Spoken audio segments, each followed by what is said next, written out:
At St Peter's Church in Bexhill-on-Sea, a moment to celebrate a special occasion and a special member of this congregation. Harry Waddingham, in his 107th year, was barely out of his teens when he joined up. He's a Navy man through and through, with stories of sea battles, comradeship and good fortune. Like the day off the beaches of Dunkirk, when his ship was destroyed in a sudden attack. Really, you never slept, and my memory of those days was of constant tiredness, hardly able to stand on one's feet and take the roll of the ship. And wherever I stood, I used to hold on to a locker handle or something, and then almost nod off. It was a torpedo from a German E-boat. Suddenly there was a bang and the ship went into a V and went down. Those who were on the outer parts of the upper deck must have been catapulted into the air and dropped in the sea. And others still with it.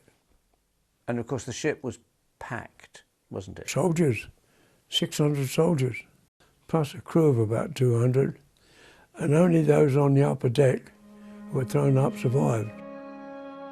Harry was transferred to HMS Mendip, patrolling the east coast, and once again faced frequent air and sea battles.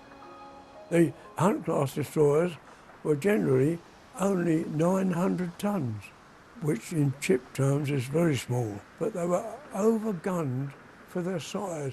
That's why they were a bit top-heavy always.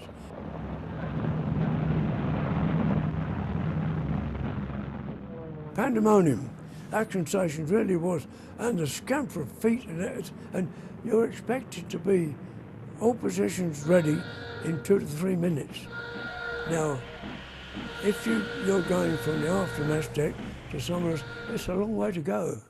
I had a balaclava, then I had a leather motorcycle helmet, and then I had another balaclava with holes cut out for the eyes, and I wore that back to front, which kept me reasonably warm. At the 4 corners around the gun turret, which is constantly swivelling from left to right according to where they're firing, there are 4 flat hatches spring-loaded.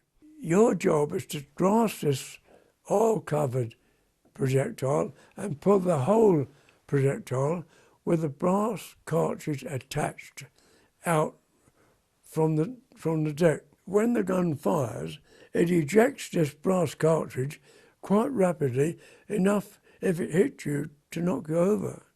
So you have to keep out of the way of ejected brass cartridges, and at the same time keep groping around below foot level to pull out another cartridge.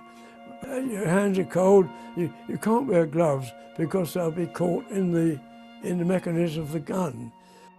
Harry's memory for detail fascinates everyone who hears his experiences, among them his wife Colette, who spent her war as a child in occupied Paris.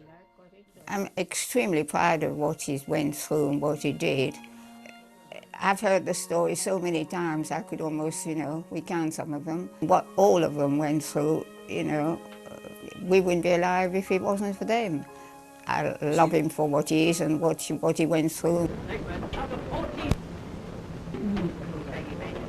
I spent my 25th birthday in the destroyer's mess deck when everybody offers you his rum. And my shipmate, particular shipmate, said, "Make the most of your 25th, Harry, because the way this is going, you may not see your 26th." And I remember that.